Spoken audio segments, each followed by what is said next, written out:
Chapter 9. At this moment, Claire suddenly had an unbelievable thought in her heart. Is the Wade in Doris's mouth just her husband Charlie?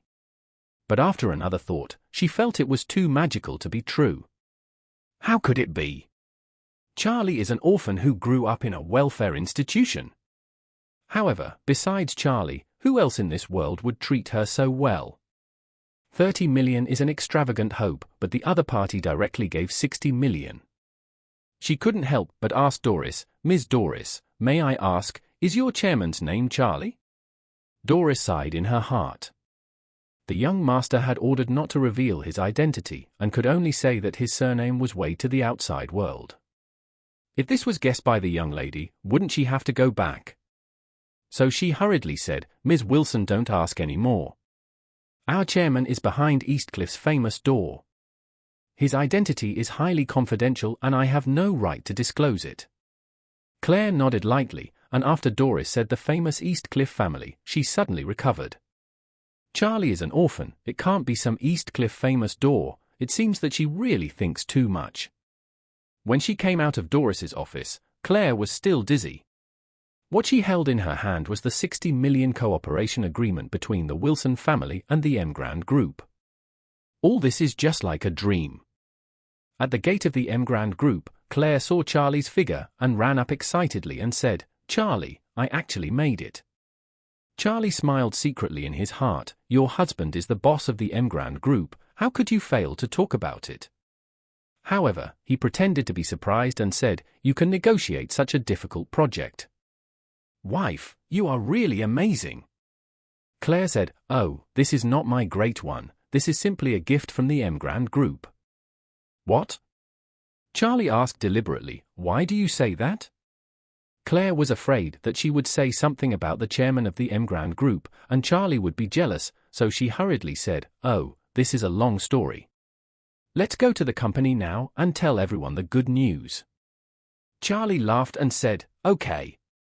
This time, that B at starred Harold has to abide by the betting contract and kneel and kowtow to me."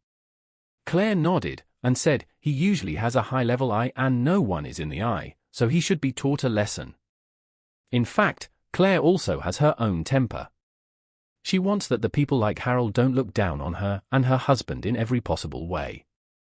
Now that they have negotiated a cooperation, they really want to restrain them in the future. More than 10 minutes later, the two came to the Wilson Group. In the meeting room, everyone in the Wilson family looked strange. They all know that Claire went to the Emgrand Group early in the morning, but everyone didn't believe that she could handle it, and they were all waiting to see her become a joke. Unexpectedly, she would come back so soon. When Claire and Charlie arrived in the meeting room, everyone showed sarcasm. Harold said unceremoniously, "Oh, Claire, you are back in just half an hour? Did you even fail to enter the door of the Emgrand Group?" "Hava hava." His sister Wendy also sneered, "Oh, Sister Claire, she failed in less than an hour. You also broke the record, right?" Old Mrs. Wilson's expression also turned gloomy. The Emgrand Group project is indeed extremely difficult. Even if Claire fails to reach a conclusion, she should at least be cautious, right? It really made her angry to give up so quickly. So, the old Mrs. Wilson stared at her and said coldly, "Claire, you disappointed me too much." Charlie frowned immediately when she heard this. This group is too disgusting, right? Don't ask about the outcome of the matter, let's make a mockery first regardless of whether it is indiscriminate or not. Especially Harold, the tortoise B at starred, what the H*LL are you doing? He will kowtow later. Claire was originally excited, but at this moment, everyone's words were undoubtedly pouring cold water. With anger in her heart, she said, "I'm sorry, I disappointed you all. The Emgrand Group's Doris has already negotiated with me for the project cooperation." "What? You talked about it?" "Impossible."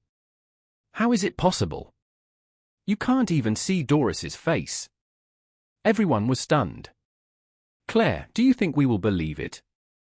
Harold came back to his senses and immediately slapped the table and said angrily, "Doris of the Emgrand Group is a well-known business elite in the city. How could she meet you? What identity do you have? Facing everyone's doubts and accusations, Claire directly took out the contract and handed it to Mrs. Wilson. This is the project contract of the Emgrand Group. Please have a look. This contract is like a bomb, causing the atmosphere of these people on the scene to burst suddenly. Harold still didn't believe it and shouted loudly, "This must be her forged contract. I don't believe that she can handle the Emgrand Group." That's it. Wendy also added fuel and jealousy to the side. How can she win the Emgrand Group's contract? This is a big project of 30 million. If she is be able to it, I will have negotiated it. Claire sneered and said, "Cousin, you are wrong. This contract is not 30 million, but 60 million. Get off." Wendy grinned and said, "A contract of 60 million? Are you not embarrassed to say it? Are we really fools? You can sign 60 million, and I say I can sign 100 million. Harold also said with a cold face, "Claire, you are playing Grandma and us as monkeys." After he finished speaking, he said to Mrs. Wilson, "Grandma, at first this is a big treachery. You can't spare her." The old Mrs. Wilson also gritted her teeth angrily. She felt that 90% of the 30 million was worthless. After half an hour, Claire ran back and told her that she signed 60 million. Isn't this treating her as a fool in front of so many people? Really be the head of the family for nothing? This kind of unscrupulous offspring, if she can't drive out, how can she stand in the family in the future? Old Mrs. Wilson was anxious, slapped the table, and shouted, "Claire, go to the personnel department to go through the resignation procedures immediately." Claire's expression was stunned. Are these people crazy? She opened the contract and took a look. Can they still not believe? At this moment, someone suddenly yelled, F***CK. Emgrand Group's official statement is released. The 60 million contract is true. Chapter 10. With this roar, everyone was shocked. Afterwards, everyone hurriedly took out their mobile phones and went to the official account of Emgrand Group. Really? The official service account of Emgrand Group released a push. The Emgrand Group's 2 billion hotel project signed the first partner. The group's vice chairman Doris and Oris Hill Wilson's representative Claire signed a 60 million decoration contract. Seeing this title, everyone is crazy. Claire actually talked about the project. And the amount doubled. It has only been more than half an hour. How could it be so easy? This is totally illogical. Harold was shocked and regretted. Before today, Claire was incomparable with himself in terms of status and identity. If he accepted this task yesterday, no matter if he had negotiated it or not, he would not give Claire a chance to show her face. In the end, he turned down because he was afraid of failure. It doesn't matter if he refused it, the key is that Claire actually made it. This is simply slapped in the face. Mrs. Wilson immediately picked up the contract excitedly, read it carefully, and laughed excitedly. Okay. Good. Good. Good. Claire, you really made a great contribution. After speaking, she asked, "How did you do it?" Claire said, "Thanks to Ms. Doris, Deputy Doris, she is very optimistic about our Wilson family." In fact, Claire wanted to tell the truth, but after thinking about it carefully, she didn't know who the chairman of the Emgrand Group was, and no one might believe it. She ditched the idea. Upon hearing this, Harold felt even more uncomfortable and wanted to die. No wonder Claire can win the contract. It turns out that Doris of the Emgrand Group is very optimistic about the Wilson family. Wouldn't anyone go? He really missed a great opportunity. At this time, Charlie spoke. "Harold, do you remember our gambling appointment?" Harold's expression was as ugly as if he had eaten tea. How could he not remember the bet, and if he loses, he has to knock 3 heads in public? Claire got the contract and made it clear that he had lost. No way. How can he kowtow to this kind of garbage? Never possible. So he immediately gritted his teeth and said, "Charlie, what are you? It's just a rubbish who enters our house and eats leftovers every day. You want me to kneel and kowtow to you? Charlie said calmly, I am indeed a waste, but we swore yesterday, if anyone retreats, death, death, death, grandpa, death to grandma. Charlie deliberately said the 3 words death to grandma very hard. Really? Mrs. Wilson's expression immediately became extremely ugly. She stared at Harold and asked him in a cold voice, What? Do you want me to die? Harold panicked and blurted out, Grandma, you can't be fooled by Charlie. He wants to make your grandson's face and your face lost. Charlie said indifferently at this time, Harold, don't fool Grandma here. Don't forget that you have taken a poisonous oath. If you retreat, your oath will be condemned by God. Do you want to curse Grandma? Harold was horrified and blurted out, Grandma, you can't make a joke. Old Mrs. Wilson said with a cold face, You know that I believed in Buddhism during my life and swear to heaven. How dare you break your promise? Grandmother? Harold really panicked because he could see that Grandma was really angry. The old Mrs. Wilson saw that Harold even violated the vow linked to her life and death for the sake of his own prestige. She slammed the table and shouted angrily, Are you determined to violate the oath? Harold froze and immediately made a calculation in his heart.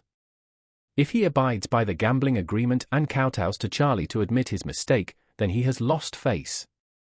But if he doesn't abide by the gambling agreement and angers his grandma, then he will lose everything he has in the Wilson family. Thinking of this, even though he was 10,000 times unwilling in his heart, he could only grit his teeth and said, Okay. I am willing to do it. Charlie looked at him with a smile and said nothing, just waiting for him to kneel and kowtow. Harold felt that his legs were filled with lead and moved to Charlie with difficulty step by step. He was trembling with hatred and gritted his teeth, but his legs softened and he knelt on the ground. Plop! Those in attendance even took out their phones quietly. Harold lowered his head and said in a trembling voice, I was wrong. After finishing speaking, he leaned down and dropped his head. Charlie said, What did you say? I didn't hear clearly. Speak louder.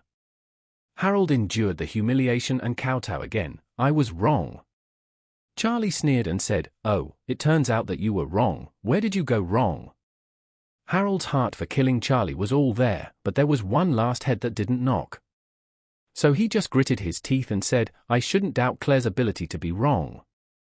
After speaking, he kowtowed again. Charlie felt very comfortable. He could not bear this Harold for a long time, and this time he seized the opportunity to let him kneel and kowtow. It feels really cool. Claire looked at all this in surprise, and felt that her husband was suddenly different from before. Where the specifics are different, she will not be able to tell for a while. But, thinking back to the way that her husband had a bet with Harold yesterday, it seems that he had long expected that he would win. Why does he have such a strong self-confidence?